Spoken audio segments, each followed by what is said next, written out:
Okay, quickest video ever, but I've just seen yesterday's episode of Australian Survivor. It was top six, and the top six always brings up the three fields power play 3-2-1 move making option.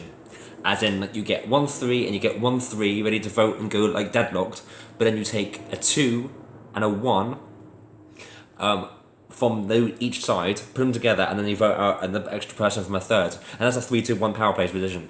But it didn't happen.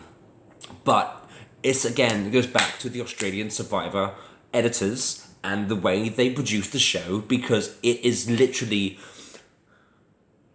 you are unable to unravel where the plot is going. And every tribal council, they have put together the greatest composition of music, the greatest setup of how the votes are read, and the blind side always happens, and I'm always shocked. The American version better start learning to do that, because when this next two seasons are happening, Idol of the Idols just got launched, and when they do the winter season next in February, we need to be prepared for those kinds of expectational blindsides for the audience, because the suspension that you get from the American version is much more from the idol plays and the before the votes are read suspension, whereas the Australian version is so much better for actually how the vote is played. So therefore, there's no idols played, there's no advantages played, there's no extra hidden votes or idol nullifiers being played. It all comes down to the vote and who gets voted out. And the episode that just watched out, I was adamant champions were going to say stay strong to the end. I was adamant that vote was not going the way it was going to go, and I was blindsided. And that is what makes great television.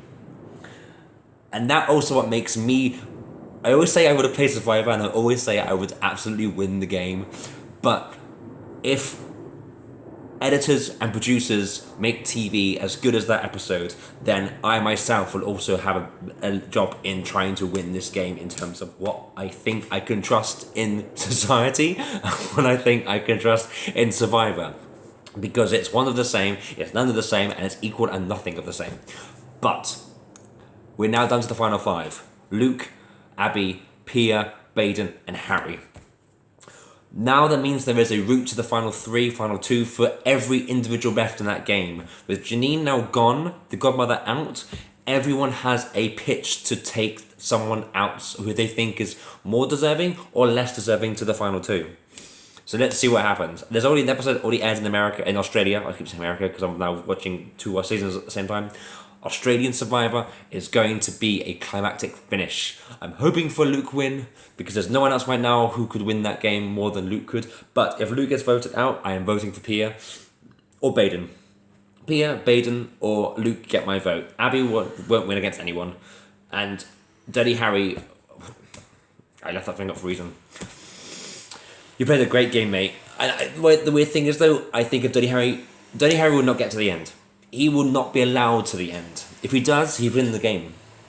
But I think if he needs to get to the end, he needs to play the villain game. But he won't. He's not a Russell Hantz. He's not a Tony Vlachos. But he's a Dirty Harry game player. And if he gets to that final tribal council and pitches his play, he will win. But not against Luke.